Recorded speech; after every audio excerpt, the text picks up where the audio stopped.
All right, it's the end of the week and the end of the year here on the Morning Pitt on youtube.com/Panther-Lair.com. No, we're not doing our 2022 year-end recap. We did that yesterday.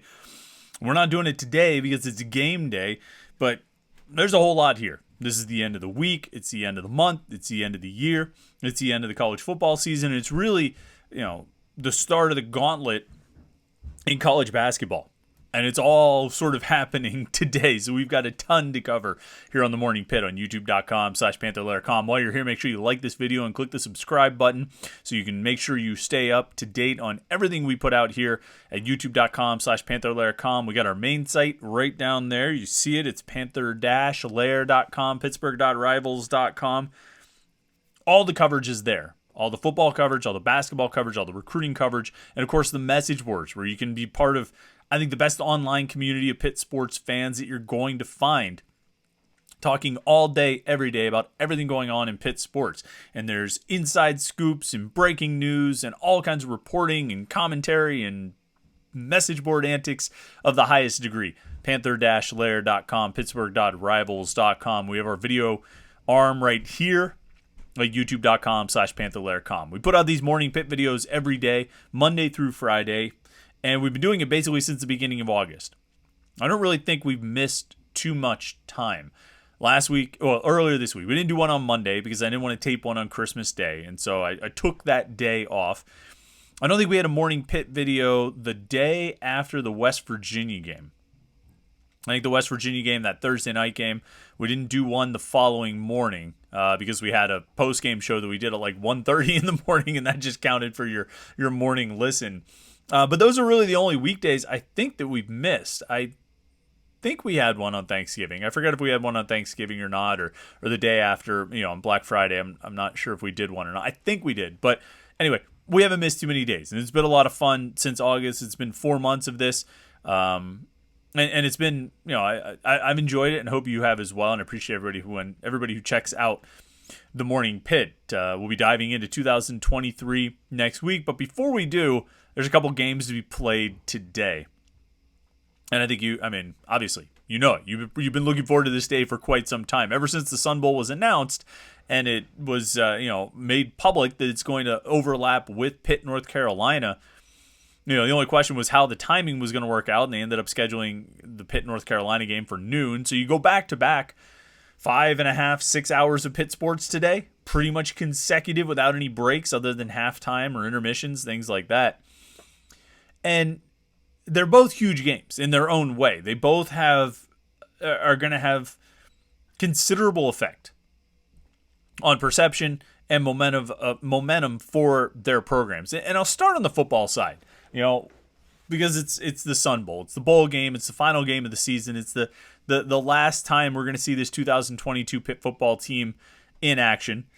Some would say that the Miami game, the regular season finale, was the last time we saw this 2022 Pitt football team in action, since they no longer have Keaton Slovis or Izzy Abanikanda or Brandon Hill or Servassier Dennis. Unlikely, there's a number of guys who haven't made their intentions known, but they're probably unlikely to play in this game. Kalijah Cansey, we haven't seen him. But, regardless, this is the final game of the season. And there's something, if you've followed Panther-Lair.com for, a few years, if you've listened to the podcasts that I do or read things I've written, there's something to be said for the final game phenomena, the impact of the final game.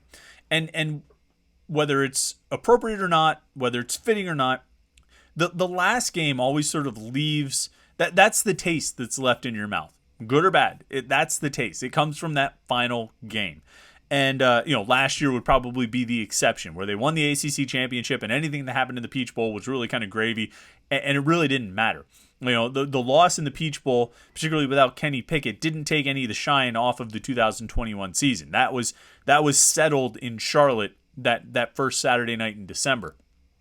But often what you see is, it's entirely possible for good seasons to end up looking better with a win in the bowl game, and bad seasons or good seasons that end up looking bad with a loss in the bowl game, and bad seasons that end up looking better with a win in the bowl game. And there's really I think the classic example, is the 2008 Sun Bowl. Because if you think back to that, I mean, that was a team that went 9-3 in the regular season, and even though the 3 losses were all disappointing, I mean, Bowling Green and Rutgers were bad losses. Cincinnati, you lose on the road out there, a game they could have won. It's not like they were not in the game, but those first 2, I mean, Bowling Green and Rutgers should not have been losses. That team should have gone 11-1 in the regular season at worst. But 9-3 is still a respectable record. 9-3 is still a good season. Their first 9-win season in like 6 years or something. Dave Wanstead's first time winning more than 6. But they go to the Sun Bowl and lose to Oregon State 3-0. And that offseason was miserable. If you were around Panther-Lair.com at that time, if you were a Pitt fan following the message boards and whatnot, that spring of 2009, summer of 2009, it was not an exciting time on the message boards. It was pretty miserable because everybody was bummed out about the Sun Bowl. LaShawn McCoy was done. Scott McKillop was gone, and to everyone's chagrin, Bill Stahl was coming back to be the starting quarterback in 2009, and nobody wanted that to happen. Of course, we didn't realize at the time that Dion Lewis was going to be a stud, Doran Dickerson was going to blow up, and that Bill Stahl would become a really efficient quarterback who had Pitt on the cusp of winning the Big East under the direction of Frank Cignetti, no less. And we didn't realize any of that, but the loss in the bowl game overshadowed what was a pretty good season. And it sort of stood in contrast to the previous year where the 13-9 game, there was no bowl game in 2007 because Pitt went 5-7, but that 5th win, that final game, the 13-9 game, sort of overshadowed a team that was 4-7 up until that point. And so even though they had a losing record, the 3rd in a row for Dave Wanstead, the fact that they won that final game made the whole offseason just look like it was just great and build up so much hype and momentum and all this stuff. Even though the results of the previous season didn't really match it, but the final game set the tone. And the final game set the tone after the 2008 season. And really, when you go forward to 2009 as well, the great disappointment of the Cincinnati game got overshadowed a little bit when they beat North Carolina in the Tire Bowl or whatever that one was to get to 10 wins. And there was all kinds of confidence inspired for the following season. That spring and summer. If they had lost that Tire Bowl and finished 9-4 again, fresh on the heels of the Cincinnati loss, fresh on the heels of a West Virginia loss the week before that, I don't think that offseason would have felt as promising as it did. I mean, we see what the results ended up being, but the last game had that kind of impact. I think when you fast forward, I mean, there were a number of years where, it sort of, the last game didn't have much of an impact because there was a change in coaches. And so, you didn't really care what happened in any of the BBVA Compass Bowls because it wasn't going to be the same head coach coming back. Except after the 2012 game when Paul Chryst lost to Ole Miss, that really didn't matter because that was a bad season anyway. It was 6-6 and it ended with a loss, 6-7. So you didn't really change anything. Now, conversely, the next year, 2013, they go 6-6 again, but they win the Pizza Bowl. They beat Bowling Green, but Chad Wojcik has a big second half. James Conner has a big game, and everybody starts to get optimistic again. I mean, I think there was some momentum and confidence and optimism coming out of that Pizza Bowl. The last game sort of set the tone. 2015, 2016, they were both 8-5 teams. 2016, obviously, had the Penn State and Clemson wins. Those did overshadow the Pinstripe Bowl a little bit. 2018, though, I mean, that's a year where Pitt, granted, they go 7-5 in the regular season, but they win the ACC Coastal Division. They advance to the conference championship game.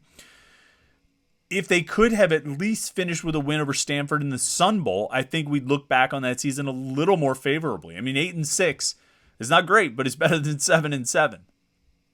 And so, that wasn't a case where just the final game set the tone for the offseason, but it had a whole lot to do with it, and it could have changed. The tone could have been different if they had won that game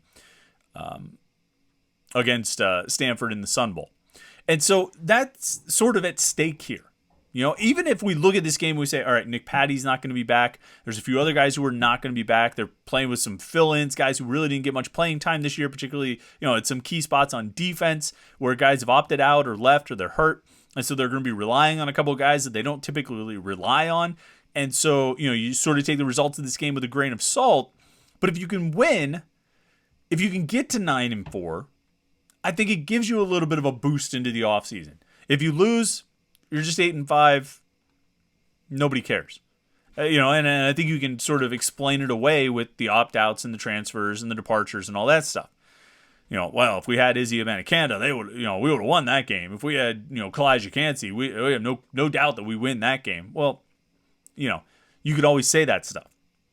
Whereas if you do win, if they beat UCLA this afternoon, then I think you get a little bit of a boost. So there is something at stake, in these meaningless bowl games, these exhibitions that don't count for anything. There is a little bit at stake.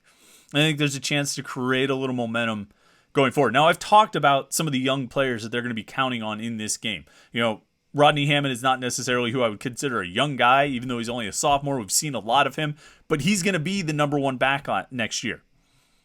If he goes out and has a big game this afternoon, that's going to give you a little more confidence about what the future looks like. If a guy like Gavin Bartholomew has a big game, if Konate Mumfield has a big game, if Bub Means has a big game, or if someone else surprises and shows up on offense and has a big game, that's going to give you optimism about next season. Same thing on defense. There's Javon McIntyre making a huge interception in the Miami game, in the regular season finale. That inspires some confidence. He's going to be the starting boundary safety in this game. If he plays really well, that gives you something to build on for next year. Same thing with those young defensive ends where we're going to see a lot of playing time today.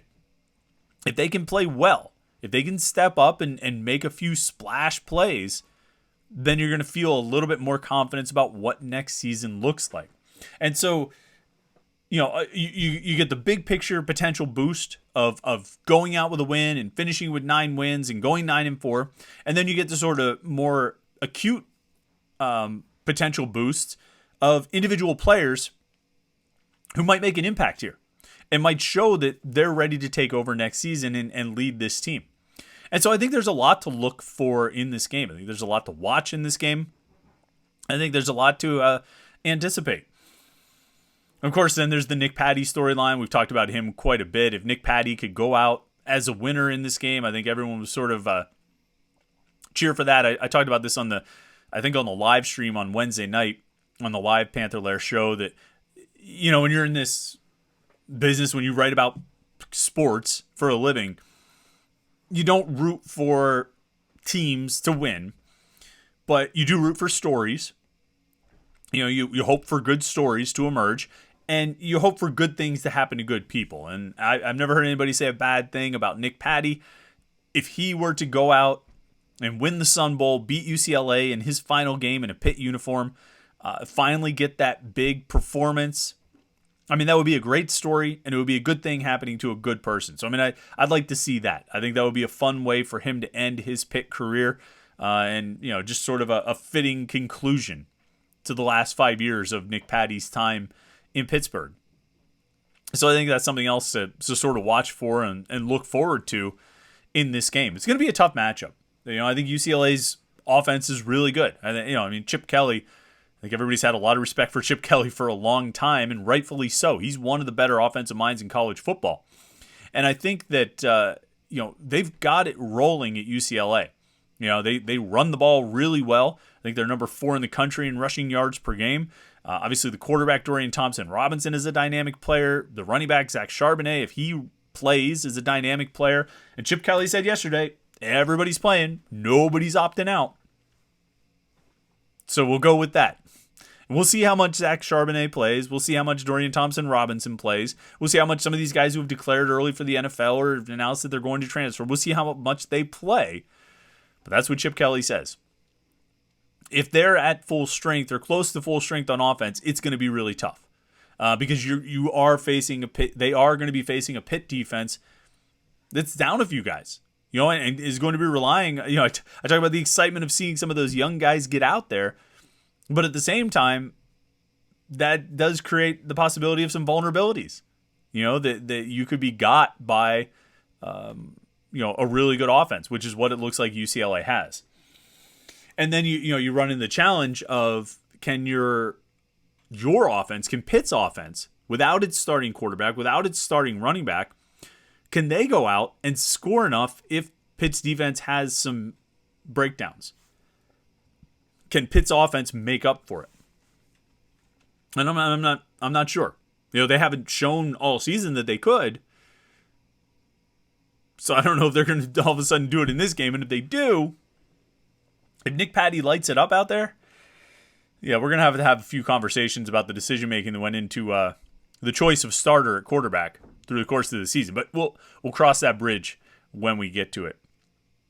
Ultimately, I think it's tough to pick Pitt in this game, just when you look at the matchups, and if you take Chip Kelly at his word that everybody's playing for UCLA, I think it's tough to take Pitt, but I'm certainly not going to rule them out. And I think this defense, even with the guys, even minus some of the players they're not going to have, this still is a really good defense. And I think they're going to give UCLA some challenges.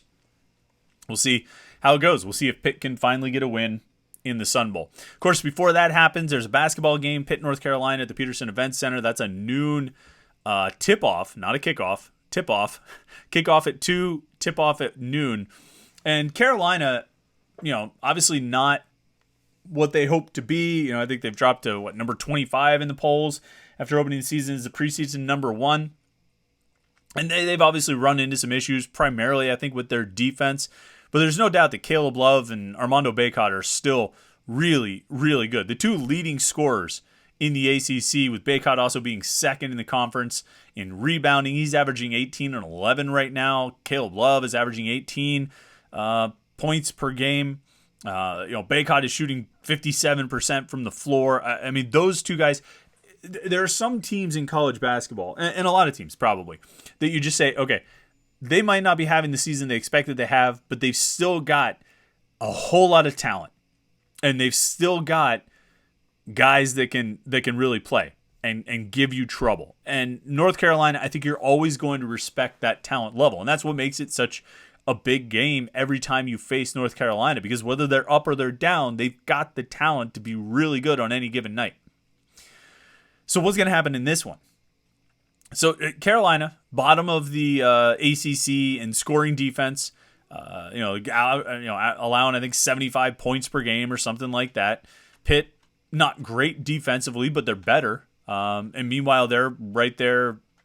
They're a few points per game behind Carolina in scoring offense, but both teams are in the top 5 of the ACC in scoring offense. What's interesting is the rebounding with these teams. We'll get into the three-point shooting in a second. But both of these teams are right at the top of the conference in rebounds per game. Both averaging about 40 rebounds per game. Now, Pitt's issue this season has been giving up rebounds to the other team, giving up offensive rebounds. And that's something they're going to have to, I think, be concerned about in this game, particularly when you'd really wish you had John Hughley to match up with Armando Bacot. You're not, I'm assuming you're not going to have him today, which means Federico is going to draw that assignment. It's going to be really challenging. Blake Hinson's going to have to step up on the rebounding game. The guards are going to have to rebound well, but I think even that's going to be challenging because Carolina's not a big three-point shooting team. They, unless I'm missing it, they're in the bottom 5, bottom 6 of the ACC in three-point attempts, and they're next to last in three-point shooting percentage this season. They're not a big three-point shooting team, and I think that's going to limit the rebound opportunities for the guards. Now, Greg Elliott has been impressive in his rebounding. He's done a great job getting to the rim, not just on three-point attempts that tend to produce long rebounds, but actually just getting to the rim and grabbing boards. He's done well, but I think you need somebody who can battle Bacot, and Greg Elliott is not battling Armando Bacot. That's going to fall on the center or one of the bigs, and I don't know if Pitt really has the guys to match up with it. This game, like what we're probably going to say for the next 18 games, it's going to be about Pitt's three-point shooting. Three-point shooting over and over and over again. Carolina, next to last in the conference in three-point percentage defense. They're allowing opponents to shoot 35% from 3. Pitt is shooting 35% from 3. And if Carolina lets Pitt shoot at its season average or above, I think Pitt wins this game. I think it might be a high-scoring game. I think it might be like 84-81 or something like that. But if Carolina doesn't defend the three well, I mean, I think Hinson's going to make threes. I think Elliott's going to make threes. I think Cummings is going to make threes. And Pitt will have a really good chance to win. Now, the shots have to fall. And that's always a possibility when you're talking about teams that rely on the three. You know, you're going to live by the three and you're going to die by the three. And so if the shot's not falling, then I don't think Pitt has any chance. You know what I mean? If they end up shooting 17% from three in this game, or 21% probably, they're not going to win. But if they can be 35% or above, and they keep shooting with the volume, and I'm not even really concerned about them shooting with the volume they've been shooting. They're going to keep firing up shots and jacking up threes because that's what they do. These guys have no hesitation, quick trigger for sure. As long as they keep firing, if they can shoot above 35%, they can win this game. I don't think there's any question about it, particularly at home. So this is going to be a big one, and it's, even if Carolina has dropped, even if they're not what people thought they would be before the season, getting a win over North Carolina always rates. You know what I mean? Getting a win over North Carolina is always important. It's always significant. And not to mention what it means sort of regardless of opponent, if you can improve to 3-0 in the ACC. Be a huge step and a huge momentum boost to a team that's starting to build a little bit. They've, after that rough start to the, non-conference part of the schedule, have been pretty good. And they've been playing pretty well. And they're going to get a big test today at noon. That game tips off at the Peterson Event Center. Like I say, it comes down to the three-point shooting. I'm going to bet on Pitt shooting like it has from three, given Carolina's three-point defense. And I think they eke one out. I guess I won't say 84-82 because I think that was the Syracuse game, right? So maybe like 83-79, 83-80, something like that. I think Pitt will pull it out, and we'll start talking even more and more seriously about this team. All right, thanks so much for a great year, overall at Panther-Lair.com, and certainly thanks for a great 4 months here with the Morning Pitt on YouTube.com/Panther-Lair.com. I hope it's been a good year for you. Pitt sports notwithstanding, I hope you've had a great year for yourself and your family. I certainly appreciate you watching these Morning Pitt videos. We'll be back on Monday with the brand new Morning Pitt ready to take on 2023. I can't believe the next time I talk to you. Well, no, it won't be the next time I talk to you because we'll have a live stream this afternoon after the Sun Bowl. We'll be live right here on YouTube.com/Panther-Lair.com to talk about everything we saw in that game. We'll probably talk about the Pitt North Carolina game as well. One final live stream post-game show of 2022 before we move on to 2023. So we'll talk to you this afternoon after the Sun Bowl for a live post-game show right here. And then we'll be back with the Morning Pitt January 2nd, 2023 to get it started. So thanks again to everybody. Hope you have a great day today. Enjoy the games and hope you have a great weekend after that. And we'll talk to you this afternoon for the live stream. And then we'll talk to you on Monday morning for the Morning Pitt. All of it right here on YouTube.com/Panther-Lair.com.